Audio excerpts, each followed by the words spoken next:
Hay muchas cosas contradictorias que salen de este informe. Y estoy seguro de que el psicólogo también se sintió frustrado en ciertos momentos. Se han publicado los registros de salud mental de Bryan Kohberger. Estamos echando un vistazo dentro de la mente del asesino confeso que ahora intenta retractarse de su declaración de culpabilidad. ¿Qué vieron los profesionales de la salud mental cuando pasaron horas con Kohberger tras las rejas? Soy Anjanet Levy y esto es Crime Fix.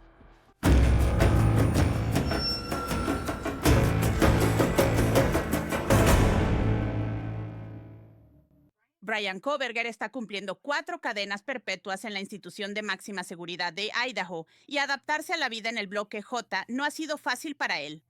Ha presentado quejas sobre la fruta que falta en sus comidas y sobre los reclusos que lo molestan gritándole a través de las rejillas de ventilación. Parece que esas quejas han disminuido en los meses desde que Kohberger llegó a una de las prisiones más duras de Idaho. Pero ahora Kohberger quiere retirar esa declaración de culpabilidad que resultó en que lo enviaran a prisión por el resto de su vida. Si Kohberger hubiera ido a juicio por los asesinatos de Matty Mogan, Kelly González, Ethan Chapin y Sander Krenotlol, y si lo hubieran declarado culpable en el juicio, sus abogados estaban preparados para llamar a varios expertos al estrado mientras le suplicaban al jurado que le perdonara la vida. Entre estos expertos está una neuropsicóloga, la doctora Rachel Orr. Ella es una neuropsicóloga que pasó mucho tiempo con Kohberger y lo evaluó para el equipo de defensa. Puedes leer entre líneas y ver que la doctora Orr tuvo algunas dificultades con Bryan Kohberger en ocasiones. La doctora Orr también entrevistó a los padres y a las hermanas mayores de Kohberger. La doctora Orr diagnosticó a Bryan Kohberger con lo siguiente: trastorno del espectro autista, nivel 1 sin discapacidad intelectual ni alteración del lenguaje asociadas, trastorno por déficit de atención e hiperactividad, presentación combinada, en remisión parcial, trastorno obsesivo-compulsivo con falta de conciencia de enfermedad, trastorno de evitación, restricción de la ingesta de alimentos o ARFID. Ahora, el ARFID es un trastorno alimenticio. Cleveland Clinic define el ARFID como un trastorno que hace que una persona limite la cantidad de comida que consume. No es lo mismo que simplemente ser quisquilloso con la comida. Ahora, no se sabe qué causa el ARFID, pero la clínica dice que podría ser el resultado de ansiedad, miedo, cambios genéticos, influencias sociales, culturales y ambientales o incluso trauma. La doctora dijo que Kohberger había sido diagnosticado con varias cosas en el pasado, incluyendo trastorno del desarrollo de la coordinación, anorexia nerviosa, atracones de comida y el tipo purgativo. Ella dijo que eso estaba en remisión completa, aunque también tenía trastorno depresivo no especificado y trastorno por consumo de opioides, que estaba en remisión sostenida. Sabemos que Bryan Kohberger luchó contra la adicción a la heroína cuando era adolescente y que finalmente la superó. La doctora anotó muchas de sus observaciones sobre Kohberger en un registro y definitivamente notó algunos comportamientos extraños. Uno de ellos fue la insistencia de Kohberger en detener lo que estaban haciendo para que él pudiera ir al baño. La doctora escribió sobre múltiples ocasiones en las que él caminaba de un lado a otro, esperando a que los custodios lo recogieran de la sala de conferencias cuando Bryan de repente tenía que ir al baño. Durante estas ocasiones, Bryan comunicó su percepción de que era muy urgente, que la necesidad de orinar le llegaba de repente y que le preocupaba no poder aguantar mientras esperaba al personal de la cárcel. En estas ocasiones, Bryan no dio ninguna indicación previa a esa urgencia de que necesitaba ir al baño. Si te encanta profundizar en los detalles de los casos de crímenes reales tanto como a mí, debes descargar la aplicación Law and Crime Plus. Si aún no la has probado, aquí tienes 3 razones por las que deberías unirte hoy mismo.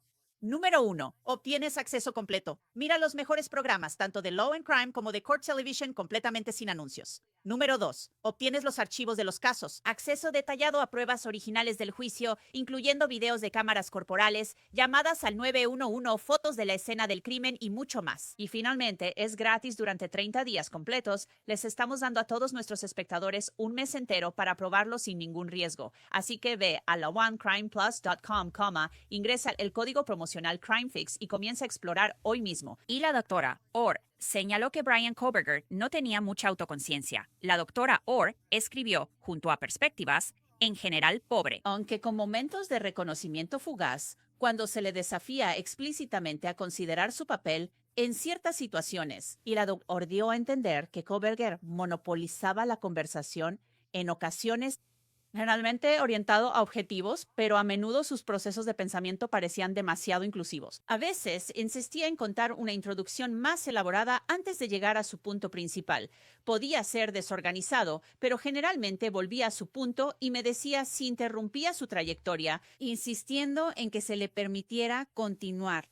Mencioné que la doctora Orr también pasó tiempo hablando con la familia de Kohberger. La doctora Orr escribió respecto a las habilidades de la vida diaria, que la madre de Brian también identificó habilidades sociales poco desarrolladas y una participación limitada en actividades recreativas típicas en la vida cotidiana en comparación con lo que es típico para su edad. También se observaron ligeras diferencias en relación con la edad en la forma en que él toma la iniciativa o la falta de ella en actividades laborales, por ejemplo, la actitud en el trabajo y el seguimiento de instrucciones. Y la doctora Orr escribió sobre el sentimiento de la familia de que Brian realmente no tenía la capacidad de ver cómo su propio comportamiento impactaba a los demás. Ella escribió, los miembros de la familia también informaron de manera constante limitaciones en la autoconciencia de Brian y en su capacidad para monitorear su propio comportamiento, particularmente en cuanto al impacto en los demás. Por ejemplo, todos los miembros de la familia reconocieron que Brian no siempre se da cuenta cuando su comportamiento molesta directamente a los demás y no entiende por qué la gente está molesta. Varios miembros de la familia también informaron que él a menudo molesta o incomoda a los demás sin intención de hacerlo.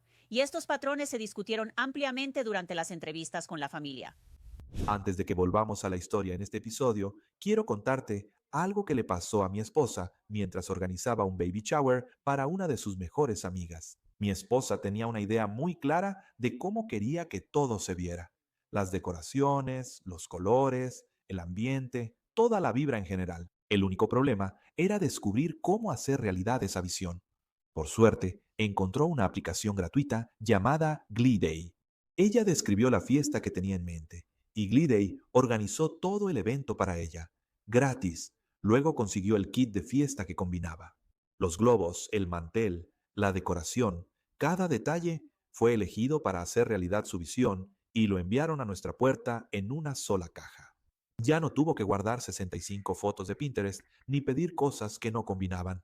Su visión se convirtió en el baby shower al que los invitados llegaron. Gleeday también le hizo una invitación hermosa con la lista de regalos y las indicaciones, todo en un solo enlace. Ella organizó todo en menos de 5 minutos e incluso la aplicación rastreó las confirmaciones de asistencia y envió los recordatorios automáticamente. Sin tarifas ocultas, sin anuncios, simplemente gratis y muy fácil. Escanea el código QR o haz clic en el enlace en la descripción. Describe tu fiesta soñada y deja que Gleeday se encargue del resto. Después de que mi esposa descubrió su servicio gratuito, no ha organizado un evento de otra manera. Y ahora, volvamos a nuestra historia. Así que para profundizar realmente en los detalles de estas evaluaciones psiquiátricas, quiero invitar a Joe Giacalone. Él es un sargento retirado de la policía de Nueva York que trabajó en casos sin resolver. También es el anfitrión del canal de YouTube True Crime with the Sarge. Échenle un vistazo. Y él ha estado siguiendo el caso de Kohberger desde el principio conmigo. Joe, muchas gracias por acompañarnos. Me da gusto verte de nuevo, Annie Janet. Sí, me da gusto verte. Hace mucho que no nos veíamos, así que dime, si puedes... ¿Qué te llamó la atención al leer todo esto? ¿Cuáles fueron esos pequeños detalles que te llamaron la atención como ex detective de homicidios?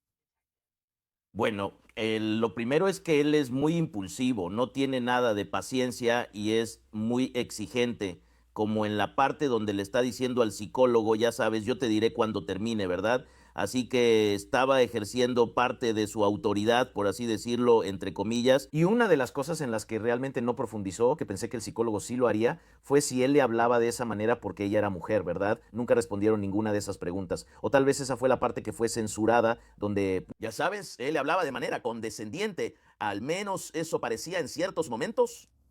Y sí tenemos algunas páginas que están completamente censuradas, con grandes recuadros negros. ¿No te encantaría saber qué decían?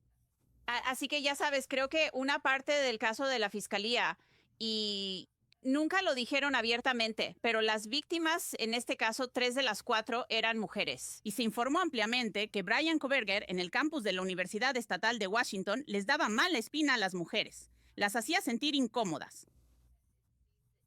Decía que no tenía una buena relación con las mujeres, a pesar de que tenía una relación muy cercana con su madre y aparentemente una buena relación con sus hermanas mayores. Así que este es un hombre que tuvo dificultades para desarrollar buenas relaciones con las mujeres. Eso es clave aquí, creo. ¿Estaba tratando a estos evaluadores de manera diferente por su sexo? Correcto. Eso fue una de las primeras cosas en las que pensé mientras leía esto, y estaba buscando pequeños detalles aquí y allá que pudieran darnos una pista sobre eso. Ya sabes, cuando lees todo este documento en su totalidad, lo que puedas de él, de todos modos. Sabes, creo que esto definitivamente habría ayudado mucho más al caso de la fiscalía que al de la defensa. Quiero decir, mostraba a alguien que, según dijeron, hace cosas sin pensar, que básicamente es muy impulsivo. Ya sabes, actúa primero y luego lo piensa después. Así que quiero decir, ese tipo de cosas encajan perfectamente con la escena del crimen. Quiero hablar un poco sobre algo que realmente me llamó la atención. Y si estamos hablando de alguien que realmente quiere imponerse y tener el control, James, Joe, creo que todos hemos tenido esos momentos en la vida en los que de repente tienes la urgencia de ir al baño. sucede. Tienes que ir al baño. Tienes que orinar, ¿verdad? Tienes que ir al baño. Pero hay un caso específico aquí que la doctora señaló y creo que lo hizo intencionalmente porque habló sobre cómo él dijo que tenía que orinar durante esta evaluación y él insistía en que no, que tenía que ir ahí mismo. Todo tenía que detenerse, todo tenía que cesar porque simplemente le surgió de repente. Y tenía que ir al baño sin peros ni excusas. Y no había negociación alguna. Y creo que podrías analizar eso, al menos creo que podrías analizar eso y ver que esta es una persona que quiere que se satisfagan sus necesidades en este momento, sin excepciones. Y él está en la cárcel en este momento. Y no siempre puedes decir cuándo o qué quieres hacer, no puedes decidir lo que haces. ¿Cuándo y dónde? O sea, si estás en tu celda, puedes usar el baño porque hay un baño ahí, pero no necesariamente cuando estás en una sala con un evaluador puedes decir, tengo que ir ahora y tengo que ir ahora. Es casi como si yo tuviera el control, no tú.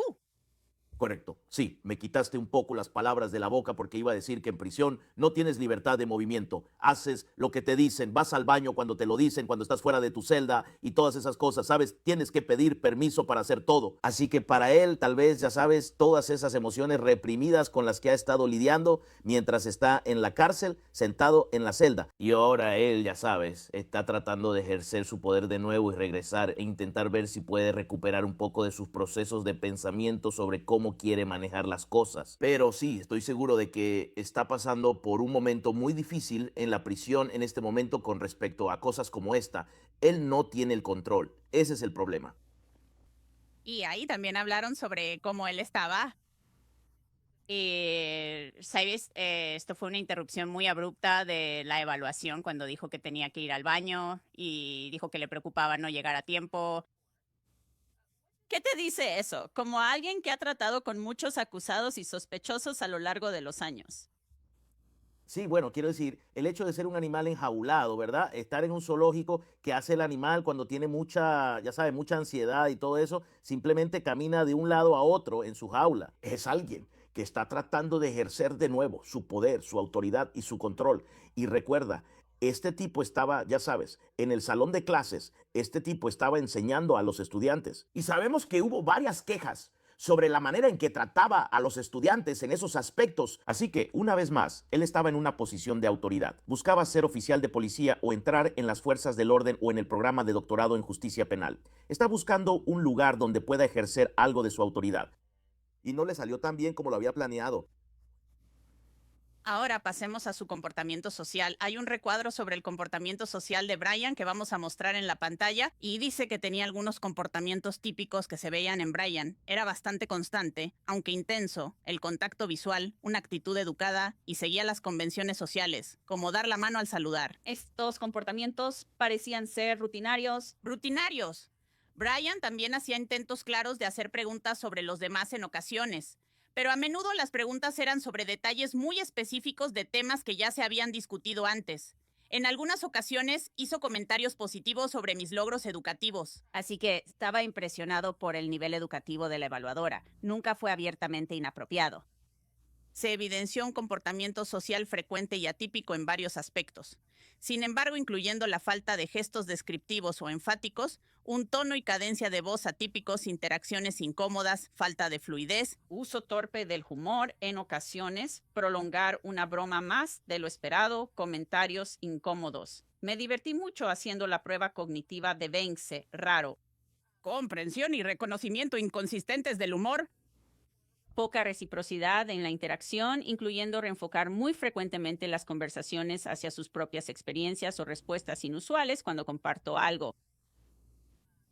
calidad social reducida a veces sin darse cuenta. Así que parece que tal vez... Ya sabes, te diré cuando termine ese tipo de cosas. Un poco egocéntrico, tal vez. Y sí, aparentemente, o sea, lo primero que vi fue que me alegró ver que la psicóloga tenía licencia mientras hacía esto, porque hemos visto en otros casos. Pero el problema es que esto también es lo que buscan las fuerzas del orden. Esos gestos con las manos. Por ejemplo, yo hablo mucho con las manos. Y cuando hablas con alguien que hace eso, muestra muchos tipos diferentes de movimientos. Que cuando esos no se detienen, normalmente son señales de alerta de que tal vez esta persona no nos está diciendo exactamente la verdad en ese momento porque está tratando de controlar todo y no puede. Así que, ¿sabes? Cuando veo ese tipo de cosas, pienso, ¿sabes? Te dices a ti mismo, wow, estas son las cosas que buscamos en esa sala de entrevistas. Y eso es algo a lo que habría recurrido después de recibir este informe. Habría ido con los detectives que hicieron las entrevistas con él y les habría dicho, oye, ¿notaron algo? Sin mostrarles el informe y ver qué tenían que decir. O tal vez lo documentaron en sus propios informes. Habría sido interesante ver qué salía de eso. Decía que estaba muy distraído por los sonidos o la actividad en el entorno, con un monitoreo periférico frecuente, así que él estaba mirando hacia los lados bastante seguido. Numerosas ocasiones en las que parecía no estar escuchando las instrucciones y requería que se las repitieran, además de mostrar debilidad para supervisar sus propias respuestas en tareas verbales. La concentración parecía verse más afectada durante una prueba cronometrada de emparejamiento visual debido a una distracción externa, lo que resultó en que se arruinara la subprueba. ¿Qué te dice eso? Sí, una vez más, él está controlando todo lo que está pasando ahí, incluso a costa de tener que quizá volver a hacer todo esto otra vez. Así que, ya sabes, también hemos visto a prisioneros en el sistema hacer que estas cosas duren mucho más de lo que deberían, porque es mejor que estar sentados en su celda o estar en otro lugar. Así que, dentro de todo, es como un pequeño descanso de eso. Pero luego, de nuevo, por otro lado, te dices a ti mismo, él muestra cosas sobre querer terminar las cosas de inmediato y dice que te va a avisar cuando se acabe y todo lo demás que viene con eso. Así que hay muchas cosas contradictorias que salen de este informe. Y estoy seguro de que la psicóloga también se frustró en ciertos momentos. Ella no lo escribió ahí, pero casi se puede sentir, creo, en ese sentido. Y habría sido interesante ver lo que ella habría dicho en el estrado. Iba a preguntarte si pensabas que tal vez él estaba intentando alargar esto intencionalmente. Porque sentía que como estudiante de doctorado era alguien que finalmente podía hablar con alguien que tal vez estuviera a su nivel, que tal vez pudiera realmente hablar con él y entenderlo, y como dijiste, es mejor que estar sentado en una celda. Sí, pasa todo el tiempo. Así que cuando tienes una situación en la que vas a salir de tu celda y puedes extender esto tanto como quieras porque realmente nadie va a ponerle un límite de tiempo. Y es como unas pequeñas vacaciones, por así decirlo, lejos de su rutina diaria normal. Así que, quiero decir, sí, definitivamente creo que él extendió estas sesiones más de lo que debía. Pero el problema es que la terapeuta, la psicóloga, está entrenado para ser paciente y dejar que esto siga su curso.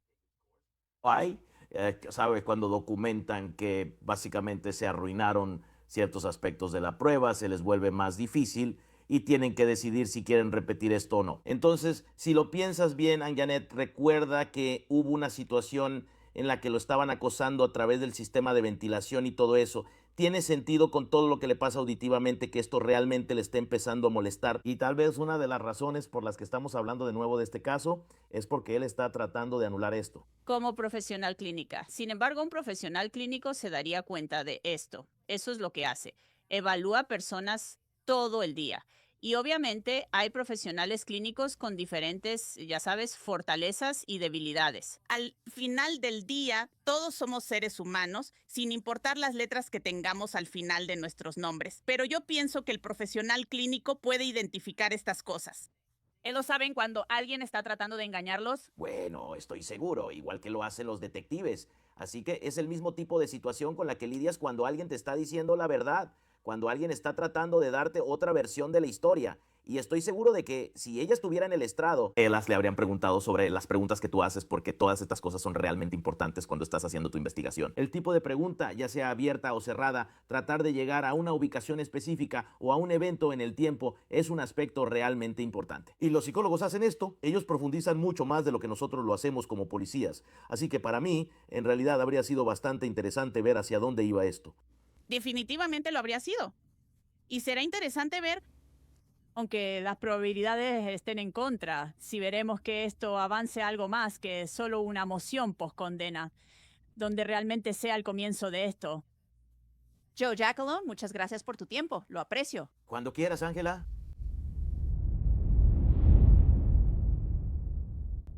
Para profundizar realmente en la parte legal de esto, ahora quiero invitar a Mark Weaver. Él es fiscal especializado en casos de pena de muerte en el estado de Ohio. Fue una vez fiscal general adjunto, a veces funge como juez y fiscal especial, Mark. Al leer todo esto, tengo parte de esto en mi mano justo aquí, al leer parte de esto. ¿Hay algo que estés viendo aquí que podría ser usado por el abogado de Brian Kohberger en una petición postcondena para demostrar que posiblemente fue coaccionado por sus abogados para confesar falsamente?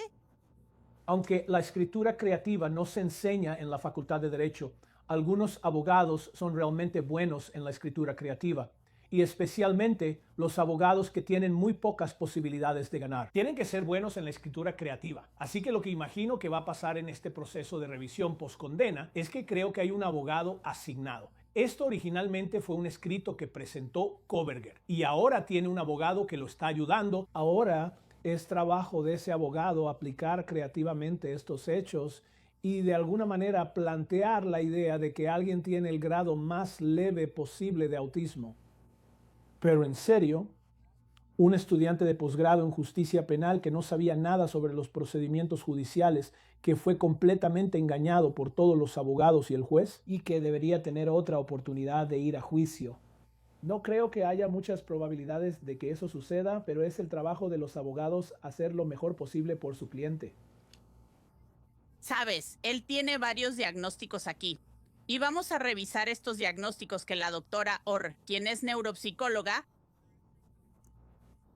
Ella tiene excelentes credenciales. O sea, no trajeron a cualquier persona improvisada para evaluarlo. Sus abogados consiguieron a una buena experta. y ella dijo, sí, como mencionaste, que él sí tenía trastorno del espectro autista nivel 1, sin discapacidad intelectual ni deterioro del lenguaje concomitantes. Trastorno por déficit de atención e hiperactividad, presentación combinada en remisión parcial. Trastorno obsesivo compulsivo con ausencia de conciencia de enfermedad. Y luego tiene esto. Y sabes, un trastorno alimenticio donde restringe ciertos tipos de alimentos que va a comer. Supongo que por eso era vegano y por su obsesión con el veganismo. Sabes, estoy pensando que tal vez van a decir que él solo se estaba obsesionando. Él se estaba obsesionando.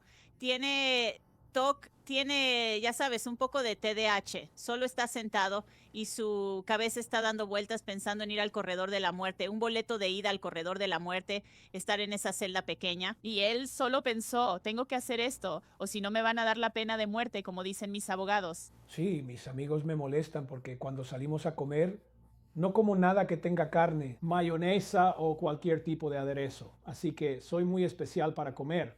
Pero eso no significa que no sea responsable de mis actos. Así que ser especial para comer es algo raro de poner ahí. Mencionaste que he procesado casos de pena de muerte. Cuando procesé a Sean Great, el asesino serial Sean Great, estaba contrainterrogando al experto psicológico que intentaba evitar que Sean Great recibiera la pena de muerte.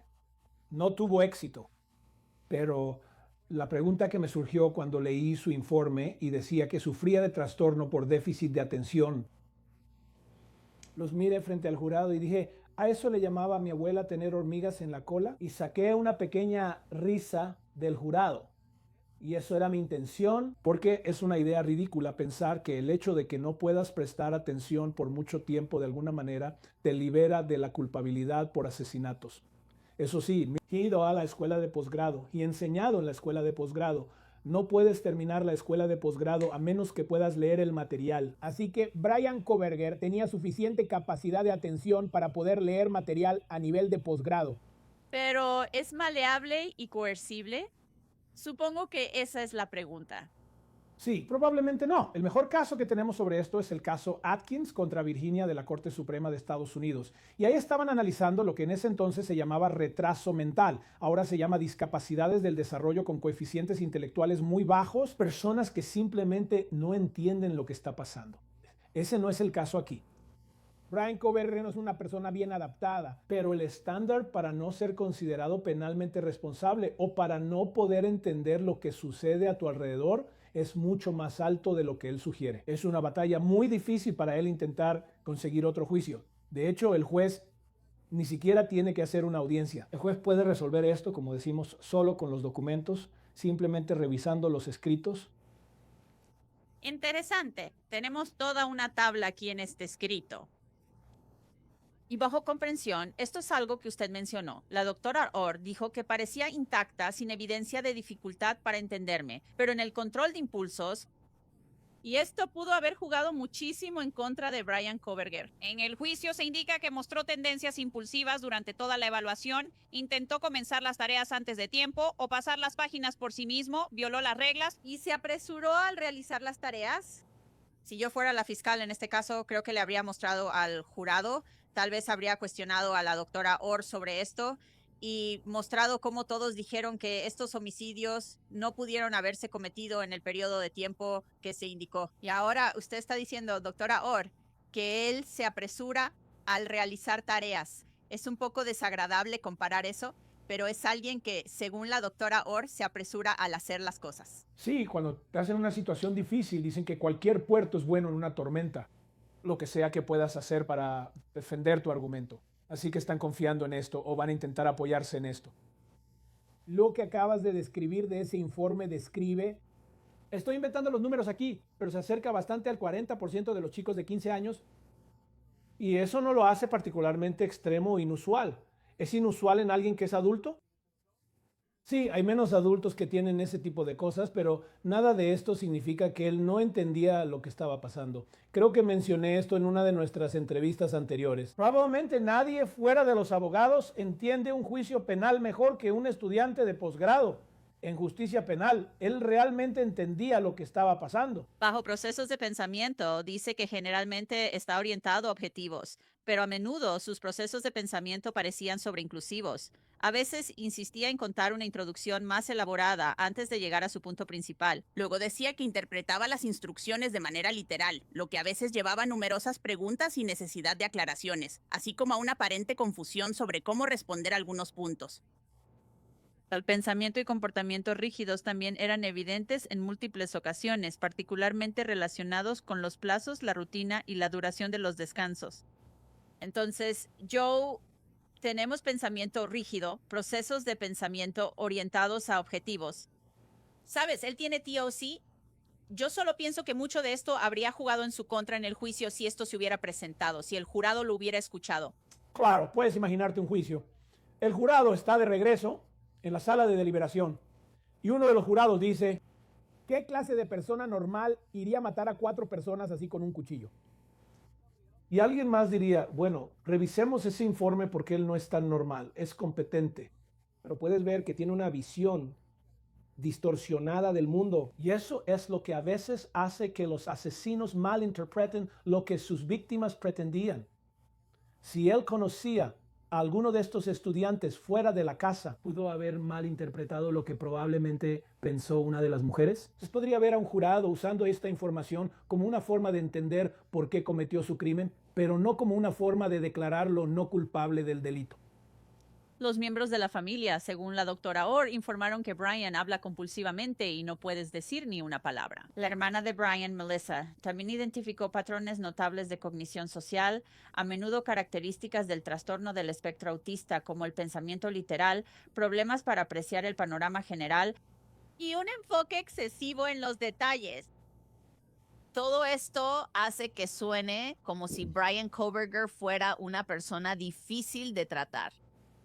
Sí, cuando mencionaste una atención excesiva a los detalles, que tú y yo no podemos decir ni una palabra, me recordó mucho a los abogados defensores contra los que he litigado. Son solo rasgos de personalidad. En el mejor de los casos, es un trastorno de personalidad. Como mencioné antes, sí, los abogados defensores tienen que usar lo que tienen. Simplemente aquí no hay mucho. Podría decirse que le habría ido mucho mejor si hubiera tenido una apelación adecuada de un juicio adecuado. Pero dado que se declaró culpable, no nos contó los hechos del crimen. Debería haber hecho eso. Probablemente fue un error por parte del fiscal, pero renuncia a la mayoría de sus derechos de apelación. Y el proceso de revisión posterior a la condena es parte de ese proceso de apelación. Y tiene que haber una violación atroz, una injusticia manifiesta para que un juez quiera revocar lo que sucedió. Sí, debió haberlo llevado a juicio porque declararse culpable...